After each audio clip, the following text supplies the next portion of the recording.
자, 오늘 말씀의 제목을 함께 한 번 더 따라할게요. 마가 다락방으로 올라가자. 예. 지난 주간에 교단 총회가 있었습니다. 그래서 많은 목회자들을 만날 기회가 있었는데, 많은 목사님들의 공통적인 고민이 무엇이었냐 하면은 각 교회들마다 다음 세대가 안 모인다, 다음 세대가 없다, 이런 고민들을 많이 이야기하시더라고요. 어린이 교회 학교나 유치부 같은 경우는 그냥 부모님들을 따라오니까 자동적으로 이렇게 교회들마다 세워지는데, 청년부나 청소년부가 어렵다는 거예요. 청년들이 잘 모이지 않고 또 청소년들이 잘 모이지 않는다. 뭐 멀리 볼 필요도 없습니다. 저희 지방에도 한 75개 교회 정도 되는데, 우리는 시골도 아니잖아요. 거의 서울 이쪽 동대문부터 이쪽 지역이니까 시골도 아닌데, 교회 학교가 청소년부, 청년부가 있는 교회가 20교회가 안 됩니다. 예, 그리고 청년부나 저희 교회처럼 청소년부의 담당 교육자를 투자하고 세운 교회도 20교회, 저희처럼 단독으로 세운 교회는 10교회가 안 될 겁니다. 그 정도로 다음 세대가 어렵다, 힘들다, 이런 이야기를 많이 듣습니다. 그중에 어떤 청년을 신방을 했는데, 오랫동안 저희 교회를 나오지 않고 이제 신앙생활은 또 하고 있지만 그런 청년을 만났는데, 이런 고민을 이야기하다가 그 청년이 이런 이야기를 해요. 목사님, 어릴 적에는 교회 다니는 친구들이 정말 부럽고 세련돼 보였습니다. 그런 이야기를 해요. 교회만 가면은 좋은 간식 주고, 또 문화적인 경험도 하고, 연극도 보고, 또 과거에는 여행을 잘 갈 수 없었는데 뭐 캠프도 가고, 또 성경학교도 있고, 또 수련회도 가고, 그래서 교회 다니는 것이 우리에게 큰 어떤 그런 부러움이었는데, 요즘은 모든 면에서 사람이나 문화나 세상에 다 뒤진 것 같습니다. 이런 이야기를 하는 거예요. 그래서 내가 마음이 좀 어려웠어요. 왜냐하면 그런 것 같기도 하고, 또 하지만 또 동의하고 싶지 않고, 그래서 커피숍에 한 50명쯤 앉아 있었는데, 야, 이 50명 가운데 목사님이 제일 낫지 않냐, 내가. 왜냐하면 너무 속상해서 제가 세상 사람보다 못하지 않다는 이야기를 내가 하고 싶었어요. 그 얘기를 하고 싶었던 거예요. 세상 사람보다 그리스도인이 전혀 못하지 않다. 예. 하지만 성경에 나타난 그리스도인들의 이미지는 그렇지 않잖아요. 따라합니다. 세상이 감당할 수 없는 사람. 성경은 우리 그리스도인들을 세상이 어찌할 수 없고 감당할 수 없는 사람, 영향력이 있는 사람, 예, 독수리 같은 사람, 모든 환경을 뛰어넘어 독수리 같은 사람, 그렇게 이야기하지 않습니까? 골리앗 앞에 선 청년 다윗과 같은 모습. 예, 또 기도하다가 불구덩이에 들어갔지만 기도를 멈추지 않았던 청년 다니엘과 같은 모습. 이방 땅에 팔려갔지만 그곳에서도 주목받고 사랑받았던 청년 요셉과 같은 모습. 여러분들의 영혼이 다 독수리처럼 청춘들이 회복되기를 간절히 바랍니다. 예. 감옥에 복음을 전하다 감옥에 갔지만, 억울한 일을 당했지만 불평하지 않고 그곳에서도 주님의 이름을 부르며 찬송하고 부르짖었던 바울과 실라와 같은 모습. 당당하고 또 충만하고, 또 뭔가 여러분 모든 사람들에게 존중받고 칭찬받고, 이런 모습이 우리 그리스도인들의 이미지가 아닐까요? 어제 어떤 성도님이 사무실로 들어오셔서 목사님, 밴드도 없을까요? 밴드. 왜요? 그랬더니 손을 뒤었어요. 뭐 하시다가요? 음식 만들다가, 주일 준비하면서 음식 만들다가 손을 댄 거예요. 그러면서 제가 막 걱정을 하니까, 목사님 괜찮아요 하면서 손이 되었는데 얼굴엔 기쁨이 충만한 거예요. 근데 제 눈에서 눈물이 왈칵 났어요. 왜요? 그 섬기시는 모습이 너무 귀했어요. 손이 뒤었는데요, 밴드를 찾으면서 괜찮아요 목사님, 괜찮아요. 그래서 얼굴이 기쁨이 넘치는 그런 모습 보면서요, 눈물이 나는 거 너무 감사한 거예요. 저는 그 모습이 감옥에 갇혔지만 굴하지 않고 기도하고 찬송하여 감옥의 문을 연기 아니라 뜯어버린, 성령의 역사로 열어 제껴버린 난 바울의 모습 이상 간다고 봤어요. 이게 그리스도인, 주님을 위해 희생하고 주님을 위해 섬기고 주님이라면 목숨도 던지고 주님이라면 자기 자신이 없는 그런 모습, 이것이 그리스도인이다. 그러니 제가 눈물이 난 거예요. 네일밴드를 주면서 감사해요, 고마워요. 그러고 그 성도님이 그렇게 돌아가는 뒷모습을 보며 키가 작은데 작은 거인 같았어요. 세상의 문화, 세상적인 어떤 여러분 혜택, 이런 것들은 교회가 부족할지 모르지만 그래도 영적인 면에서는 교회인 거예요. 그래도 영적인 면, 세상 사람들에게 영원한 생명을 줄 수 있는 곳은 주님의 교회인 것이에요. 하나님은 주님의 교회에 희망을 걸고 하나님은 주님의 교회에 기대감을, 그래도 아직도 교회에 희망을 가지고 계시는 거예요. 사사기 15장 14절에 성경은 그러한 청년 그리스도인, 살아있는 그리스도인들의 가운데 한 사람이었던 삼손에 관하여 이렇게 이야기합니다. 자, 들어보세요. 삼손이 레아의 이름에 블레셋 사람들이 그에게 마주 나가며 소리 지를 때에 블레셋 사람들이 삼손을 묶었습니다. 이제 우리의 원수인 삼손을 죽일 수 있다 라는 가능성을 가지고, 희망을 가지고 삼손이 마을로 들어올 때 소리를 지르며 그에게 달려들었어요. 그때 성경은 이렇게 이야기합니다. 여호와의 영이 갑자기 삼손에게 임하시매. 따라합니다. 여호와의 영이, 하나님의 영이 삼손에게 임했어요. 하나님은 오늘도 위급할 때, 권고할 때, 우리가 위협 가운데 있을 때 하나님의 영으로 우리와 동행하시는 줄로 믿습니다. 그러자 그의 팔 위에 밧줄이 불탄 삼과 같이 그의 결박되었던 손에서 떨어졌다라고. 다시 말하면 하나님의 영이 임하자 그에게 권능이 임했다는 이야기예요. 다 같이 따라합시다. 하나님의 영이 임하자 권능이 임했다. 여러분, 어디서 많이 들어본 이야기 아닙니까? 하나님의 영이 임하자 권능이 임했다. 예수님께서 부활하시고 하나님의 나라로 승천하시기 바로 직전에 제자들에게 하셨던 그 말입니다. 사도행전 1장 8절의 그 말. 오직 성령이 너희에게 임하시면 너희가 무엇을 받고? 권능을 받고. 다시요. 오직 성령이 너희에게 임하시면 너희가 무엇을 받고요? 권능을 받고. 하나님의 영이 임하면 우리에게 권능이 임하는 것이에요. 하나님이 그렇게 제자들에게 약속하셨어요.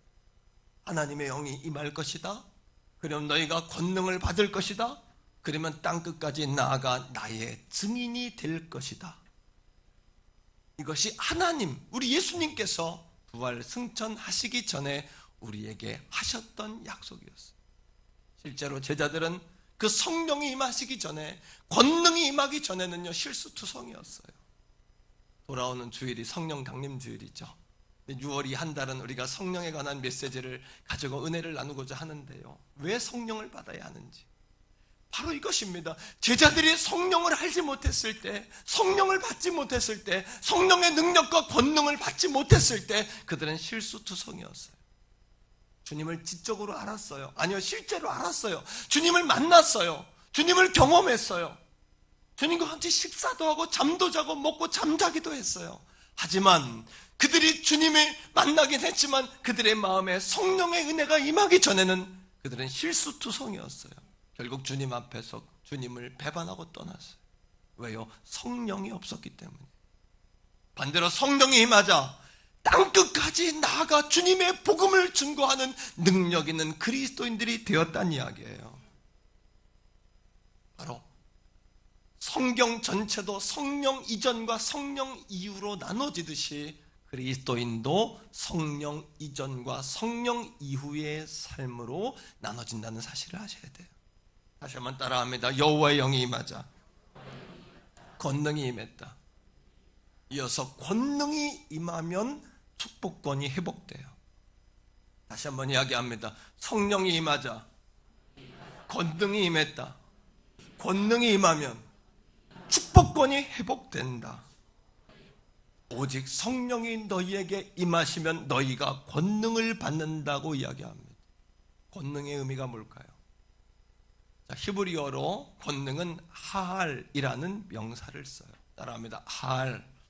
이 하알이라는 명사는 두 가지 의미를 갖습니다. 첫 번째는요, 군대. 권능이라는 단어의 의미는요, 군대의 권세와 군대의 힘을 갖게 된다는 이야기예요. 오직 성령이 너희에게 임하시면 너희가 권능을 받는다. 그 권능의 핵심적인 내용은요, 우리가 군대의 권세와 군대의 힘을 갖게 된다는 이야기예요. 또 한 가지 따라합니다. 부가 뭡니까? 우리가 좋아하는 물질의 권세예요. 성령이 임하시면 권능이 임하는데 군대의 권세가 임하고 부의 능력이 임한다는 거예요. 이게 권능이에요. 또 한 가지 신약적으로요, 헬라어로 따라합니다. 디나미스. 디나미스는 여러분 권능이라는 단어를 디나미스라고 읽습니다. 단어로 표기합니다. 이 뜻은요, 힘이요, 폭발력이요, 능력이요, 이런 뜻이에요. 폭발력. 그래서 여러분 영어 단어의 다이나마이트가 헬라어 디나미스에서 나왔어요. 그러니까 다이나마이트. 권능은 다이나마이트와 같은 폭발력을 갖는 거예요. 자, 정리합시다. 성령이 임하면 권능이 임합니다. 권능이 임하면 군대의 권세를 갖게 됩니다. 부기를 갖게 됩니다. 폭발력을 갖게 됩니다. 이게 성령이에요. 성령이 오시면 권능을 받는데 폭발력과 힘과 능력을 얻습니다. 한자어로 이 힘이라는 권능이라는 단어는 권세권자의 능력 능자를 씁니다. 한자어 성경에는 권능을 권세권자의 능력 능자를 써요. 권능이 임했다는 것은요, 우리에게 지배력, 영향력이 왔다는 얘기예요. 또 한 가지요, 우리에게 힘이 주어졌다는 이야기예요. 억눌려 살던 자가요, 기지개를 켜게 돼요. 묶여있던 자가요, 자유함을 얻게 돼요. 목말랐던 자가요, 만족하게 돼요. 기쁨이 없던 자가요, 기쁨을 갖게 돼요. 슬픔에 매여있던 자가요, 슬픔에서 벗어나게 돼요. 우울증에 묶여있던 자가요, 우울증에서 벗어나게 돼요. 정신적인 병에 묶여있던 자가요, 정신적인 안정을 찾게 돼요. 구멍 뚫린 전대와 같았던 인생이 질서 있는 인생이 돼요. 더럽고 냄새났던 인생이 깨끗하고 순결한 성결한 인생을 살게 돼요. 질서가 세워지고요, 구멍 뚫린 전대가 메워지고요, 질병이 떠나가는 것이고요, 우리에게 자유가 오는 것이고요, 인생의 기쁨을 누리게 되고요, 영적 눈이 열리게 되고요. 성령이 오시면 권능을 받는데 권능이 오면 축복권이 회복된다. 왜요? 어떻게 해요? 삼손이 능력을 받자 여호와의 영이 임하자 권능이 임했다는 그 말씀과 사도행전 1장 8절에 오직 성령이 너희에게 임하시면 너희가 권능을 받는다는 이 말씀이 연관이 있죠. 그렇다면 권능이라는 단어와 떠오르는 말씀이 있어야 돼요. 어떤 말씀이요? 하나님이 사람을 처음 지으시고 블레싱 하시면서 주셨던 창세기 1장 28절의 말씀이 떠오르지 않습니까? 옆에 있는 분에게 말해 주세요. 주의 말씀이 들리시기를 바랍니다. 믿음은 들음에서 나요. 믿음은 들음에서 나요. 말씀이 들리면 기적이 일어나고. 2부 예배 끝나고 어떤 분이 가면서 목사님 너무 은혜 받고 가요. 들린 거예요. 제가 말을 잘했다는 얘기가 아니라 이 말씀이 들린 거예요. 하나님은 하나님의 말씀이 선포될 때 하나님의 역사가 일어나요. 자, 다시요. 성령이 임하면 뭐를 받는다? 권능을 받는다. 권능을 받으면 뭐가 회복된다? 축복권이 회복된다. 축복권은 뭐다? 창세기 1장 28절. 우리에게 주신 5가지의 권세와 5가지의 축복이 있어요. 그게 뭐냐 하면 생육하고 번성하고 충만하고 정복하고 다스리고, 바꿔 이야기합니다. 확장되고 일어나고 깊어지고 높아지고 살아나고 회복되고 소생하고, 할렐루야. 이것을 부흥이라고 이야기하는 거예요. 아멘입니까 여러분? 부흥은 하나님 나라의 확장이에요. 통치하시는 하나님의 왕 되시는 그 하나님 나라의 확장이에요. 교회가 새로운 건물을 짓고 사람이 많아지고, 이것이 부흥이기 전에 그 전에 부흥은 여러분들의 마음의 성전의 회복이에요. 여러분들의 마음의 영의 회복이에요. 주님을 모른 척하고 주님을 외면하고 살았던 사람이 주님을 찾기 시작하는 거예요. 자기 자신이 보이지 않아 교만하고 그렇게 살았던 사람, 내 주먹을 믿으라고 말했던 그 사람이 자기 자신의 약함을 보는 거예요.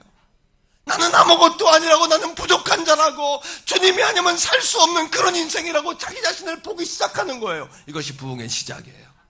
성령이 너에게 마시면 너희가 권능을 받고, 그 다음 축복권이 회복되는 줄로 믿습니다. 유진 피터슨이라는 신학자가 마귀가 그리스도인들에게 거둘 수 있는 최고의 성과를 이렇게 이야기했습니다. 뭐라고 이야기하는지 잘 들어보세요. 그리스도인들 스스로 전문가는 따로 있어 라고 생각하게 하는 것이다. 이런 말씀을 들으면 우린 종종 그런 생각해요. 맞아, 우리 목사님의 성령 충만하면 우린 성령 충만의 덕을 보는 거예요. 그 교회 목사님이 성령 충만하면 우린 저절로 우리 교회도 성령 충만해지는 거야 라고 전문가와 비전문가로 자신들을 구분시키는 거예요. 우리 교회 누군가가 성령 충만하면 돼, 권사님급에서 성령 충만하면 집사들은 따라가는 거지 라고 신앙생활에 있어 전문가와 비전문가로 나누는 것이 마귀가 우리에게 이 시대에 거둘 수 있는 최고의 성과라고 유진 피터슨이라는 성성신학자가 이야기한 거예요. 심지어는 이렇게 생각합니다. 예수님과 동행하는 문제까지도 그저 나는 전문가를 따라가면 돼.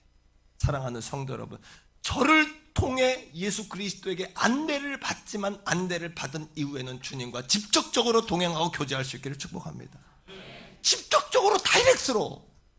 처음에 주님을 모를 때는 제가 여러분들에게 주님도 안내하고, 물론 지금도 여러분을 주님께로 안내해요. 안내 받았으면 그 다음은 나를 통해 주님 만나는 게 아니에요. 나는 여러분들에게 주님을 안내하고 보여주고 설명했을 뿐이에요. 내가 만난 주님을 주의 종으로서 선포할 뿐이에요. 그 다음은 여러분이 1대1로 주님을 만나야 돼요. 아멘입니까 여러분? 1대1로 주님을 만나야 돼요. 심지어 그것은 전문가와 비전문가로 나누는 의식들 우리 안에, 심지어 그것은 부활하신 예수님과 직접 만나고 동행하는 일도 중단하게 만든다. 너희가 성령의 권능을 받을 것이라는 약속을 들었지만 나를 향한 말씀이라고 생각하지 못하게 한다는 거예요. 실제로 사도행전 1장 8절의 말씀을 들을 때마다, 여러분 이거는 목회자를 향한 이야기지, 뜨거운 암흑의 권사님들을 향한 이야기지 내긴가 라고 생각할 때가 많지 않습니까? 오늘 이 말씀을 나의 말씀으로 받아야 돼요. 오직 성령이 너희에게 임하시면, 목회자에게 임하심은이 아니라, 권사님에게 임하심은이 아니라 너희에게 임하시면 너희가 권능을 받고, 하일의 축복을 받고 디나미스의 축복을 받고 권능의 복을 받고 파워의 복을 받고 소생하고 살아나고 역사하고, 할렐루야. 우리가 왜 여러분 영적으로 침체해 거기서 벗어나질 못할까요? 하나님을 1대1로 다이렉트로 만나는 것이 아니라, 도목사를 통해 만나는 게 아니라, 나는 여러분들에게 주님을 소개했어요. 이 시간은 주님을 선포하는 거예요. 다이렉트로 주님 만나야 돼요. 주중에 어떤 성도님을 만났어요. 사업적으로 어려워요. 중요한 선택의 기로에 놓여 있어요. 제가 그런 이야기 들을 때마다 주여 아버지 도와주셔야 돼요. 이런 이야기가 저절로 입에서 그냥 팍팍팍팍 터져 나와요. 한번 해봐요. 주여 도와주세요. 이런 것들이 그냥 팍팍팍 쏟아나와요. 그냥 성도들과 대화하면 도와주세요, 도와주세요 주님. 그때 제가 그런 이야기를 했어요. 저의 역할, 잘 들으세요. 저의 역할은요, 여러분들이 고민하는 게 복음인가 아닌가, 성경인가 아닌가, 예수인가 아닌가, 이 문제에 대해서는 저는 타협이 없어요. 예수고 복음이고 주님이고 교회예요. 그리고 성도들이 축복받는 것에 관심이 없어요. 이거 딱 이거. 하지만 여러분들이 뭔가를 선택해야 될 기로에 놓여 있어요. 그때는 저의 역할은 뭐냐 하면 여러분들이 하나님에게 다이렉트로 음성을 듣도록 도와주는 게 내 역할이에요. 아멘입니까 여러분? 내가 도와주는 거예요. 어떻게? 같이 기도하자는 거예요. 같이 기도하면 주의 음성이 들려요. 하나님의 뜻은 주님의 말씀, 오늘 이 아침에 문자로 기록된 이 말씀이 살아 움직이는 생동력 있는 말씀, 살아있고 운동력 있는 메시지로 선포되는 거예요.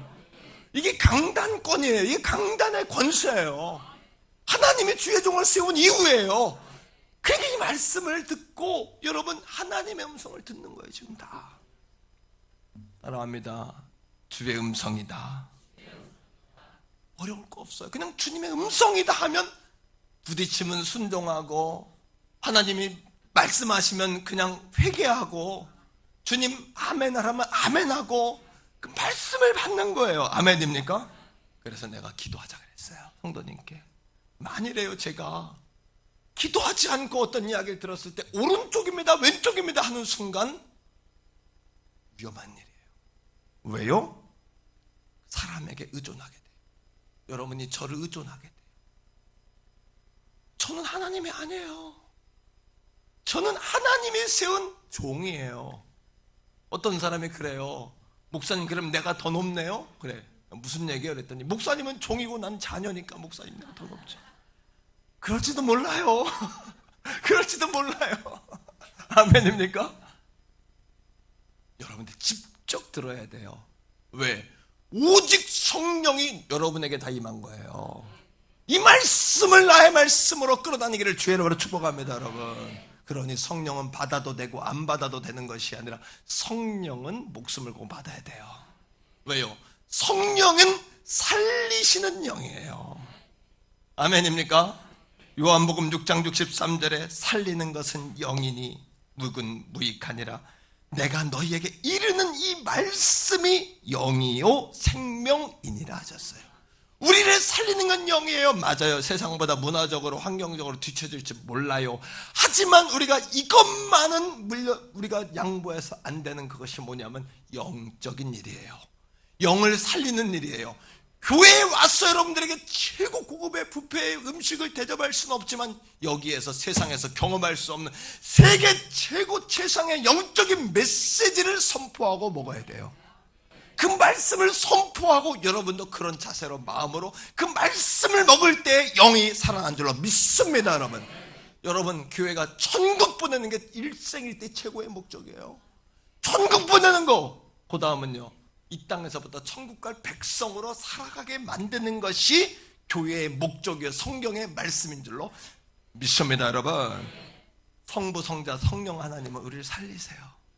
성령이 오면 우리가 살아요. 왜요? 창세기 2장 여러분 7절에 보니까 여호와 하나님이 사람을 뭘로 지었을까요? 땅에 티끌로 지었어요. 흙으로. 우리는 티끌만도 못해요. 주님이 빚어주신 거예요. 사람을요. 예? 흙으로 사람을 지으시고 그 다음 뭐를 불어넣었어요? 생기를 불어넣었더니 그 다음 뭐가 됐어요? 살아있는 생영이 라이브한 살아있는 생영이 되었다. 하나님 푸뉴마 하나님의 거룩한 홀리 스피릿 거룩한 영으로 우리에게 임하실 때에 새 창조 역사 일어나요. 새로운 창조의 은혜가 일어나요. 아멘입니까 여러분? 하나님은 살리는 영이에요. 태초부터 수면 위에 성령은 하나님과 동행하셨어요. 성부, 성자, 성령 이 하나님이에요. 쉽게 이야기하면 도광동 목사가요 교회에서 목회자예요. 집에서도 목회자처럼 군림하면 안 돼요. 제가 목회자처럼 내가 막 그냥 명령하면 안 돼요. 우리 아내에게는 저는 남편이에요. 우리 아이들에겐 아버지예요. 아멘입니까? 맞지요? 내가 교회에서도 남편처럼 행사하면 이상하잖아요. 사입이 그 순간 내가 교회에서도 아버지처럼 그냥 여러분들이 쓰면 안 되잖아. 난 교회에서 하나님의 종교 목회자 아닙니까? 그죠? 하나님은 일체이세요. 한 분이시지만 삼위 세 개의 위치에서 성부 하나님, 성자 하나님, 성령의 하나님의 역할을 가지고 역사하세요. 지금 이 시대에는 성령 하나님의 시대예요. 예수님이 하나님 나라로 올라가시면서 하나님께 기도하기를 또 다른 보혜사를 보내사 영원토록 너희와 항상 함께 하시리라 약속하셨잖아요. 성령 하나님의 시대잖아요. 그 성령님을 받으면 우리에게 생기가 들어와요. 우리가 그러면 살아나는 것이에요. 성령은 받아도 되고 안 받아도 되는 게 아니에요. 에스겔 37장에 보면 에스겔 골짜기에 마른 뼈다귀가 가득했는데 하나님의 뭐가 들어가자, 하나님의 뭐가 들어가자, 하나님의 생기 푸뇨마, 하나님의 성령이 들어가자 마른 뼈다귀들이 뭐가 되었어요? 군대가 되었어요. 오늘 이 아침에도 사랑하는 성도 여러분, 마른 뼈다귀처럼 바짝바짝 마르는 것 같을지라도 여러분들이 하나님의 성령이 임하면 여러분도 놀라운 군대, 하일 떠오르지, 연관됐죠. 권능이 뭐라 그랬어요? 히브리어로 하일의 뜻이 뭐라 그랬어요? 뭐가 된다? 군대가 된다. 할렐루야. 성령이 임하니까 권능이 임했고 그들이 마른 뼈다귀가 뭐가 되었다? 군대가 되었다. 할렐루야. 이해가 착착되십니까? 말씀이 들리십니까? 연관성을 발견하시겠습니까? 성경은 하나의 목적을 향해 흐르고 있는 것이 보이십니까? 우리 인생들은요, 약한 존재 아니에요. 약한 존재. 제가 목회자이지만 제가 무서운 게 없고 겁날 게 없고 부러울 게 없고 어디 가도 내가 당당한데 한 군데 병원만 가면 왜 이렇게 약해질까? 병원만 가면 저는 대학병원 가서 검사 받고 검사 들으려고 그냥 의사 선생님 앞에 앉아있는데 여자분인데 60쯤 되신 것 같아. 그냥 뭐 행색도 그렇게 뭐 세련되고 뭐 그런 것도 아니야. 근데 왜 이렇게 주눅이 들죠? 입에서 무슨 말이 나올까? 입에서 무슨 말이 나올까? 그냥 아프고 그러면 아무것도 아니에요. 병들고 아프면 인생이요, 아무것도 아니야. 맞죠? 젊음도 아무것도 아니에요. 물질도 아무것도 아니에요. 암이라도 한번 걸려봐요. 부들부들 사시나무 떨듯이 부들부들 떠는 거예요. 부들부들 떠는 거예요. 뭐 혹이 보입니다. 검사합시다. 기다리는 기간 한 달 동안 검사 결과 나오는 동안 부들부들 떨리는 거예요. 이거 그때 느끼는 거, 아무것도 아니다 인생. 아무것도 아니구나. 아무것도. 그냥 여러분 인생 예측할 수 없어요. 내일을 몰라요.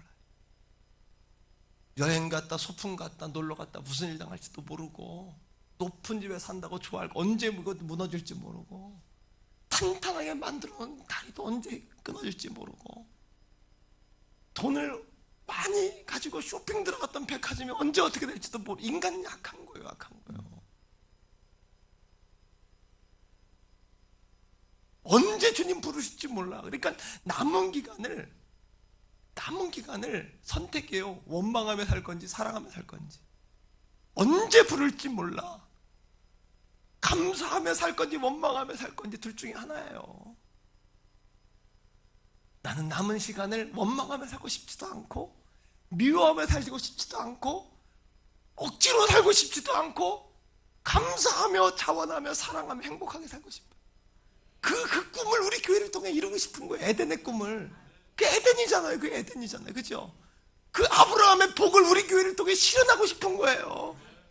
그 말씀의 꿈, 하나님의 꿈을 우리 교회를 통해 성취하고 실현하고 싶은 거예요. 누구든지 와서 기도하는 교회, 누구든지 복을 받는 교회, 누구든지 대접받는 교회, 누구든지 여러분 마음 놓고 찬양하고 예배할 그 교회를 만들고 싶은 거예요. 그거밖에 없는 거예요. 부모 세대가 교회를 위해 헌신하고 충성한 만큼 자녀 세대는 교회에서 책임지는 교회. 부모들이 땀 흘려 아버지 앞에 예물 드리고 땀 흘려 봉사하고 땀 흘려 수고하는 모든 것들 고맙고 감사하잖아요. 그럼 목회자로서 그걸 갚아줘야 되잖아요. 주님이 갚아주시지만 그런 교회 만들고 싶은 거예요. 인간이 약해요. 그러니 뭐가 필요해요? 하나님의 도움이 필요해요. 그러니 우리에겐 성령님이 필요해요. 왜요? 성령 하나님은요, 살리는 영이시고 하나님의 영이지만 성령 하나님은 예수님과의 관계 가운데 또 다른 보혜사예요. 하나님과의 관계 속에서 살리는 영이고 예수님과의 관계 속에서 성령은요, 보혜사예요, 보혜사. 자, 말씀 가운데 요한복음 여러분 14장 16절에 내가 아버지께 구하겠으니 그가 또 다른 보혜사를 너희에게 주사 영원토록 너희와 함께 하시리니 하셨어요. 헬라어로 따라합니다. 파라클레토스. 이 파랑 옆에란지 옆에. 클레토스는 도와준다. 물건을 같이 들어준다. 같이 들어준 이런 뜻이에요. 한자어로는 보혜사라는 얘기는요, 따라합시다. 보호하시고 은혜 주시고 가르쳐 주신다. 성령이 임하시면 권능이 오고 권능이 오면 우리를 진리 가운데 인도하시고 죄악을 깨닫게 하시고 하나님의 말씀을 깨닫게 하시고 보호하시고 용서하시고 은혜 주시고 가르쳐 주시고 도와주시고 역사하시고 배경이 되어주시고 우리와 함께 하시는 분이 성령 하나님이신 거예요. 영어로는 따라합니다. 카운셀러. 상담자가 되어주세요. 보호자가 되어주세요. 헬퍼가 되어주세요. 가이드가 되어주세요. 닥터가 되어주세요. 페어런치가 되어주세요. 아버지가 되어주시고 가드가 되어주시고 우리를 지켜주시고 보호하시고 인도하시고 역사하시고 그러니 성령 하나님이 필요한 거예요. 성령은 받아도 되고 안 받아도 되는 것이 아니라 오직 성령, 다만 성경, 결국 성령이에요. 성령이 너희에게 임하여 권능이 임하고 너희가 예루살렘과 온 유대와 사마리아와 땅끝까지 이르러 나의 증인이 되리라고 약속하시는 줄로 믿습니다. 한번 태어난 인생 내가 내 마음대로 할 수는 없지만 바라기는 그냥 예루살렘에만 머물러 있고 싶지 않아요. 내 마음대로 할 수는 없어요. 주님이 하시는 거죠, 물론. 하지만 한번 태어난 거, 주님이 내게 기회 준 거, 내가 성령 받고 오직 성령이 내 안에 왔고 내가 권능이 왔는데 그냥 예루살렘에만 머물고 싶지 않아요. 온 유대와 사마리아와 나는 땅 끝까지 구석구석 세계 곳곳을 다니면서 내가 태어나 지구상이라는 땅덩어리에 태어났는데 안 가본 곳 없이 가서 내가 예수복음 증거하고 선포하는 그런 꿈을 꿔봐요. 요한의 순례가 1738년에 5월 24일 밤 8시 45분에 올더스게이트에서 예수님 만났어요. 그전에는 옥스퍼드대에 나온 수재였고 목사님이었고 선교사님이었는데 거듭남의 확신이 없고 성령의 경험이 없으니까 다 실패했어요. 1738년 갈등 가운데 전도와 선교의 열정을 가지고 있던 경건주의 공동체였던 모라비안이라는 형제들이 예배하는 곳을 참여해요. 거기에 참여했다가 요한의 순례가 성령의 불세례를 받아요. 성령의 불세례를 받고 그의 입술의 고백이 달라져요. 뭐라고요? 하나님, 이제는 세계가 나의 교구입니다. 세계가 나의 교구입니다. 욕심이 아니라 성령의 불덩어리에게 임하니까 예루살렘, 온 유대, 사마리아 땅끝까지 이르러 복음 증거하는 하나님의 사람으로 거듭나는 거예요. 오늘도 사랑하는 성도 여러분, 이런 성령의 내가 임하기를 주 여러분 축복해요. 성령 하나님은 오늘도 우리의 상황을 아시잖아요. 알아요. 두려워하지 말고 염려하지 말고. 왜 두려움과 염려가 오냐면 내가 할래, 내 한계가 오니까, 나는 못하니까, 죽을 것만 같으니까, 답답하니까 두려움이 오고 염려가 오잖아요. 근데 성령님은요 아신대요. 나보다 나를 더 잘 아세요. 안다는 것은 인격적이란 인격을 가지고 있다는 얘기, 인지력이 있다는 얘기예요. 성령님은 인지력이 있어요. 인격이 있어요. 자, 들어보세요. 고린도전서 2장 11절인데 사람의 사정을 사람의 속에 있는 영 외에는 누가 알리요? 나도 날 잘 몰라. 그죠? 내가 왜 이러는지 몰라 하잖아요. 그죠? 여러분, 이와 같이 하나님의 사정도 하나님의 영이신 성령 외에는 아무도 알지 못하느니라.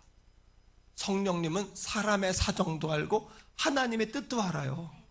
성령님은 아시는 분이에요. 또 성령님은요, 로마서 8장 26절에 보니까 이와 같이 성령께서 우리를 위하여 우리의 연약함을 도우세요. 성령님은 도와주세요. 아시니까 도와줘. 성령이 임하면 권능이 임하는데 성령이 임하면 우리를 도우셔요. 성령이 우리 연약함을 아시니까, 인지력이 있으니까, 그분은 인격이시니까 아시는 거예요. 우리 교회를 아시는 거예요.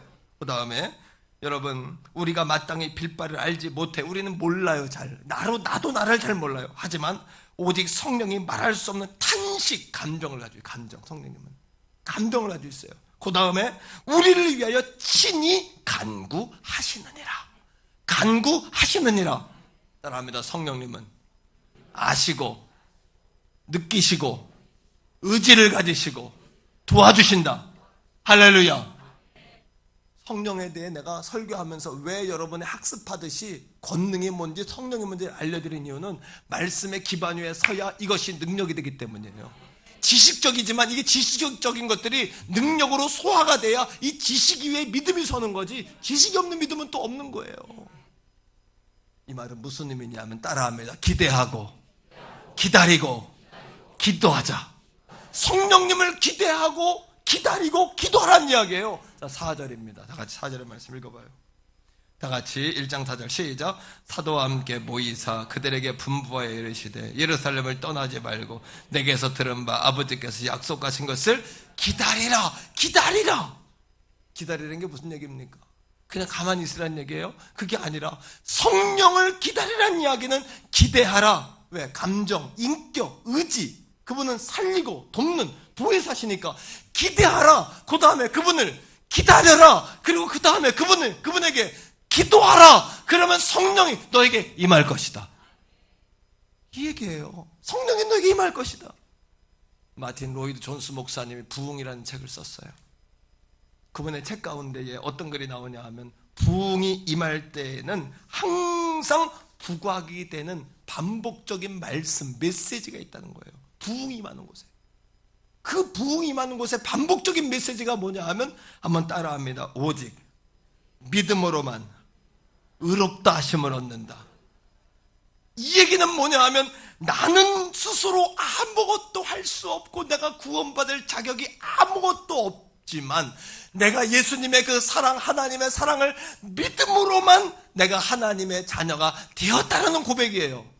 바꿔 이야기하면 따라합니다. 하나님, 당신이 없으면 나는 망합니다. 나는 죽습니다. 난 당신이 필요합니다. 이러한 절대 의지력을 가지고 하나님을 바라고 하나님이 아니면 망합니다, 죽습니다, 끝입니다라는 고백을 가지고 부르짖는 그 사람에게 하나님의 성령의 은혜를 주시고 그 공동체의 부흥의 역사를 주시고, 아멘입니까? 이게 부흥의 때 공통적으로 나타나는 부각되어지는 메시지라고 이야기하는 거예요. 그러하기에 마틴 로이드 존스 목사님 이렇게 이야기합니다. 오직 하나님의 약속만 붙잡고. 여러분, 기다리라는 얘기는 하나님 주신다는 얘기잖아요. 기다려라. 기다려 줄 테니까. 언제 주세요? 그냥 기다려 줄 때까지. 언제 줄진 모르지만 누구에게 줄진 알아요. 뭔 얘기예요? 언젠진 몰라. 하지만 기다리는 자에게 주시는 거예요. 그 말씀이 어디에 나오냐? 6절이에요. 다 같이 6절. 다 같이 읽습니다. 시작. 그들이 모였을 때 예수께 여쭈어 이르되 주께서 이스라엘 나라를 회복하심 이때니까. 아니 7절.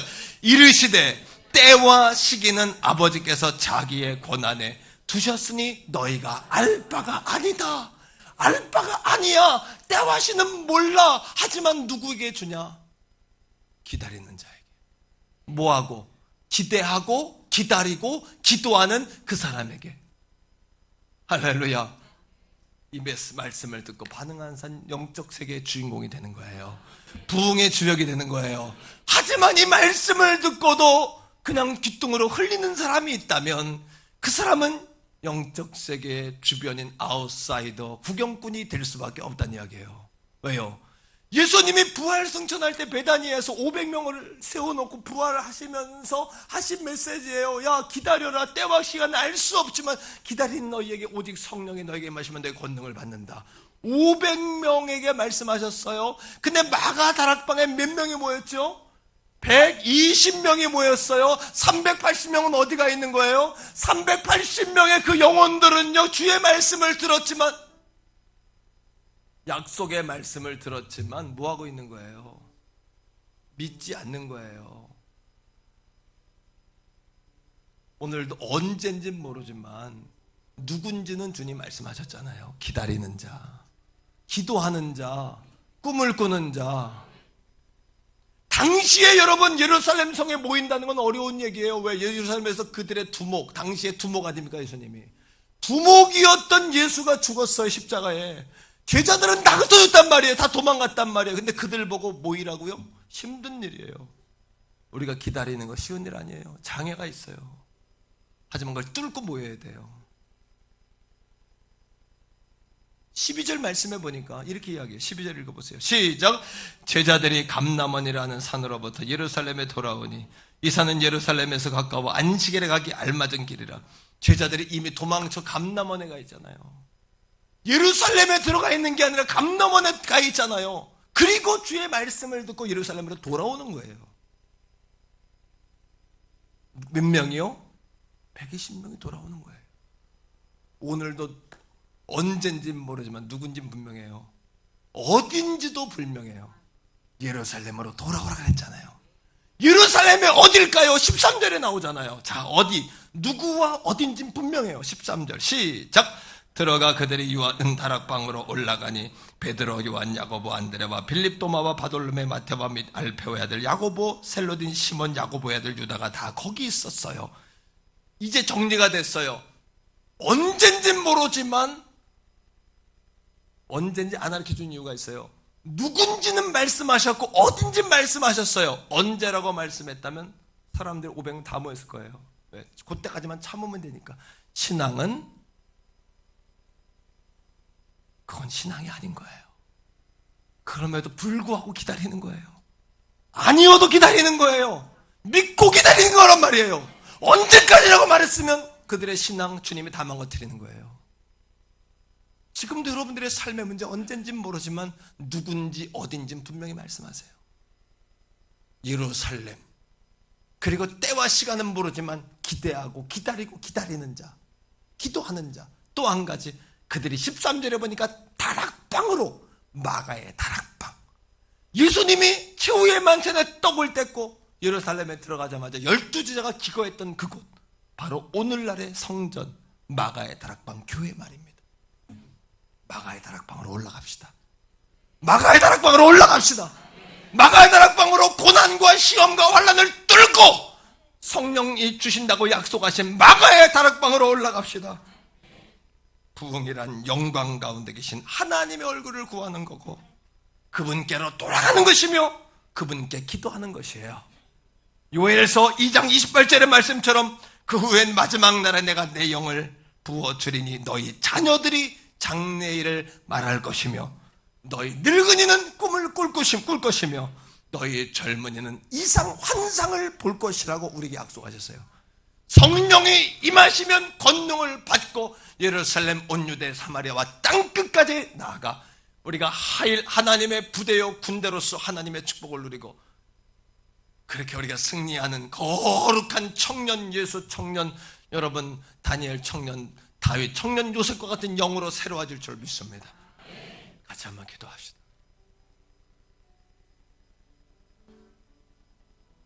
여러분 누군지 말씀하셨어요. 기다리는 자, 기대하는 자, 기도하는 자. 어딘지도 말씀하셨어요. 예루살렘 마가 다락방. 언젠지는 말씀 안 하셨어요. 왜요? 그 말씀을 믿고 기도하는 자, 기다리는 자를 하나님 골라내신, 알곡들을 골라내, 알곡들을 주님은 골라내시는 거예요. 언제다 말했으면 다 모였을 거예요. 하지만 알곡은 없는 거예요. 알곡을 골라내시는 거예요. 왜요? 오순절은 맥주 감사와 연결되는 거 알죠? 천열매 수확에 천열매 수확. 사랑하는 성도 여러분, 오늘 주신 약속의 말씀처럼 주여 마가다락방으로 오르겠습니다. 성령의 권능을 주시옵소서. 주여 한번 부르고 기도합니다.